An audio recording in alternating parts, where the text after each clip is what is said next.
Assalamualaikum warahmatullahi wabarakatuh. Kami dari kelompok 5 yang beranggotakan Devi Novitasari, Azizah Nur Afidah, Halimah, dan saya sendiri, Hesti Handayani, yang akan mempresentasikan tentang naskah cerita anak.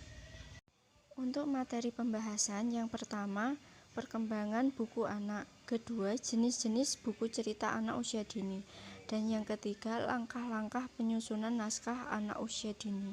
Penjelasan yang pertama yaitu perkembangan buku anak. Nah, menurut Piaget, perkembangan buku anak ini dapat dilihat dari tahap-tahap perkembangan intelektual anak. Tahap tersebut ada 4 tahap. Yang pertama yaitu tahap sensorik motor usia 0-2 tahun. Kemudian tahap yang kedua, tahap praoperasional usia 2-7 tahun. Kemudian tahap yang ketiga yaitu tahap operasional konkret usia 7-11 tahun, dan yang keempat tahap operasi formal usia 11 atau 12 tahun ke atas. Tetapi untuk anak usia dini sendiri itu sampai tahap 2 saja, yaitu tahap sensorik motor dan tahap praoperasional. Tahap yang pertama adalah tahap sensorik motor usia 0-2 tahun. Tahap ini merupakan tahapan pertama dalam perkembangan kognitif anak.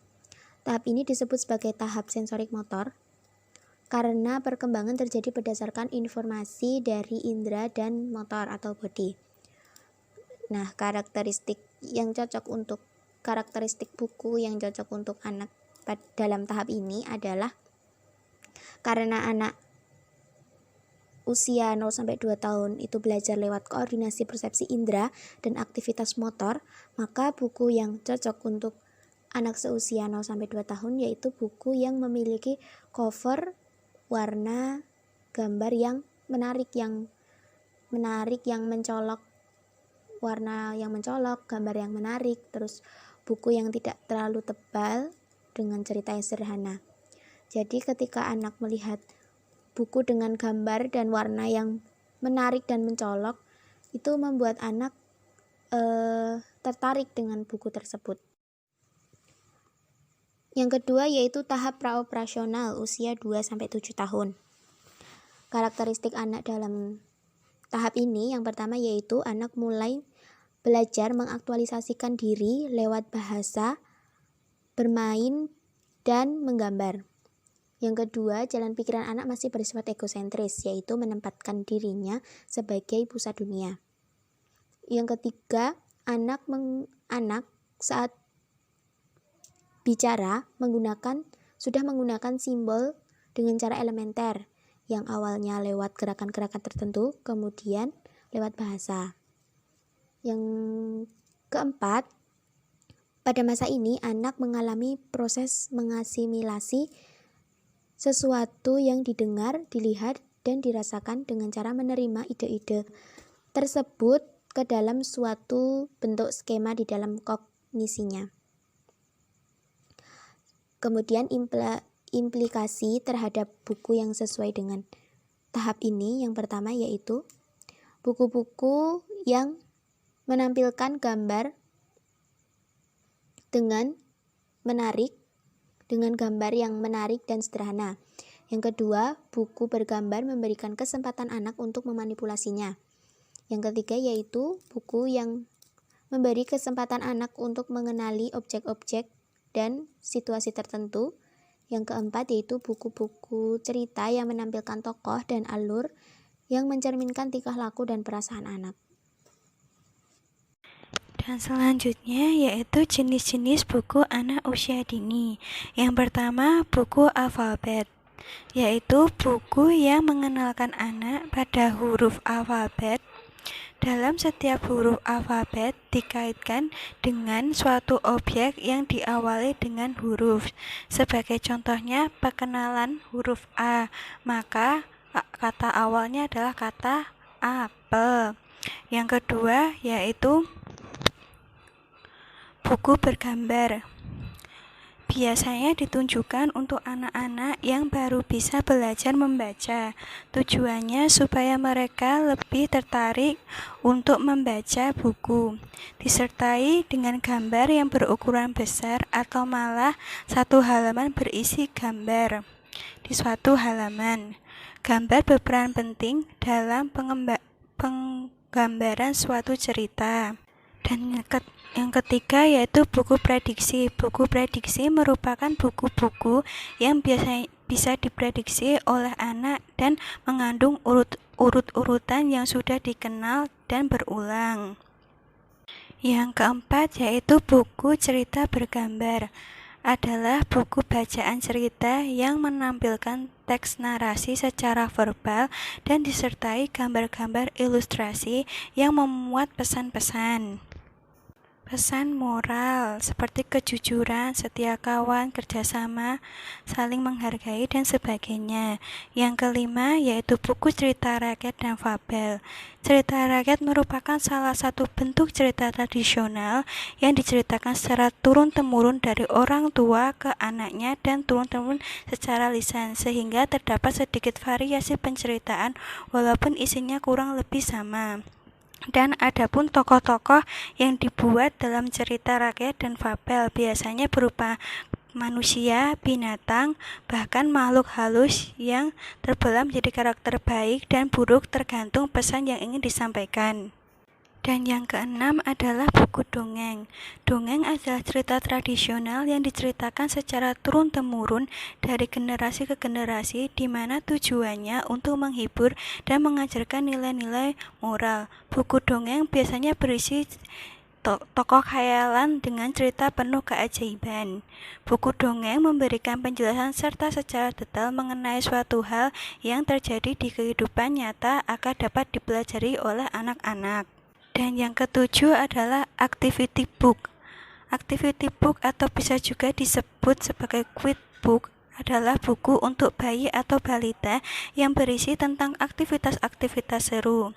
Dalam activity book yang ada di dalamnya buku itu hanya merangsang imajinasi anak, tetapi juga melatih motorik halus anak. Dan di dalam buku aktiviti anak juga dapat belajar mengenai warna, bentuk, nama benda, nama hewan, anggota tubuh, angka, huruf, hitung, dan lainnya. Materi selanjutnya yaitu langkah-langkah penyusunan naskah anak usia dini. Nah, langkah-langkahnya ada 3. Yang pertama, menemukan ide cerita. Yang kedua, mengembangkan ide cerita. Dan yang ketiga, membuat cerita menarik. Nah, untuk menemukan ide cerita, terkadang kita terhambat dalam menemukan ide cerita tersebut. Untuk memperkaya ide yang akan kita tulis, kita dapat melakukan dengan berbagai cara.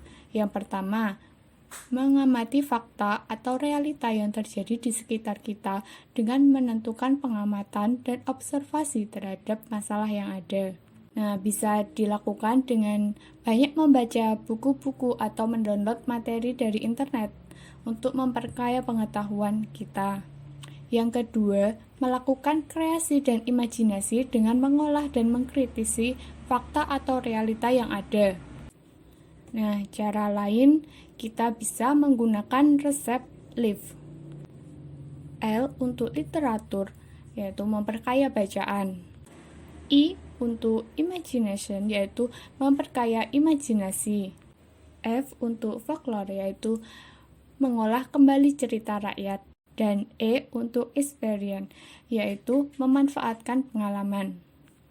Langkah kedua yaitu mengembangkan ide cerita. Dalam keterampilan menulis, saat kita memulai mengembangkan ide, dapat kita gagas dalam beberapa pertanyaan. Pertanyaan pertama dapat dimulai dari kata what. Apa latar belakangnya, konfliknya, apa yang ingin disampaikan. Pertanyaan yang kedua dengan kata who. Siapa tokohnya, terus siapa pemain dalam ceritanya, gitu. Dan pembacanya siapa. Yang ketiga when. Kapan kejadiannya. Keempat where. Di mana settingan ceritanya. Kelima why. Mengapa terjadi masalah atau penyebab masalah tersebut. Dan yang keenam how. Bagaimana tindak lanjutnya, pengaruhnya, kesesuaian, dan kemenarikannya. Langkah yang ketiga, membuat cerita menarik. Cerita dikatakan menarik jika dapat meninggalkan kesan pada anak. Ada beberapa unsur untuk mengembangkan cerita menjadi menarik. Yang pertama, Pilihlah tema yang sesuai dengan anak.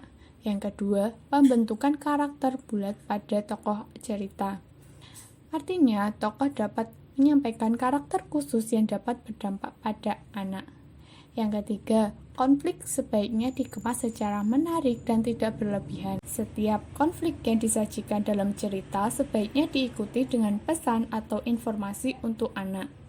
Dan diharapkan anak setelah membaca dapat mengambil hikmah positif dari konflik di dalam cerita tersebut. Keempat, ending, yaitu penyelesaian yang tuntas dan tidak gantung. Pada cerita anak, kesimpulan harus jelas dan berakhir dengan bahagia dan juga adil. Jadi, dapat disimpulkan bahwa perkembangan buku anak dapat dilihat dari tahap perkembangan anak. Karena dengan mengetahui tahap perkembangan anak, kita dapat menjadi tahu dan akan mempertimbangkan ketertarikan dan kecocokan anak terhadap suatu bacaan sesuai dengan tahap perkembangan anak. Perkembangan intelektual menurut Piaget ada 4, yaitu yang pertama tahap sensori motor, yaitu anak berada di usia 0-2 tahun. Yang kedua tahap praoperasional, anak berada di usia 2-7 tahun. Dan yang ketiga tahap operasional konkret, anak berada di usia 7-11 tahun. Dan yang terakhir tahap operasional formal, anak berada di usia 11 atau 12 tahun ke atas. Adapun jenis-jenis buku anak usia dini yaitu buku alfabet, buku bergambar, buku prediksi, buku cerita bergambar anak, buku cerita rakyat dan fabel, buku dongeng, dan activity book. Ada beberapa langkah dalam pembuatan naskah anak usia dini. Yang pertama, menemukan ide cerita. Kedua, mengembangkan ide cerita. Dan yang terakhir, membuat cerita menarik. Jadi, bercerita memang salah satu bagian dari keterampilan. Sebagai sebuah keterampilan, penguasaannya tidak cukup hanya dengan memahami ilmunya secara teoritik saja.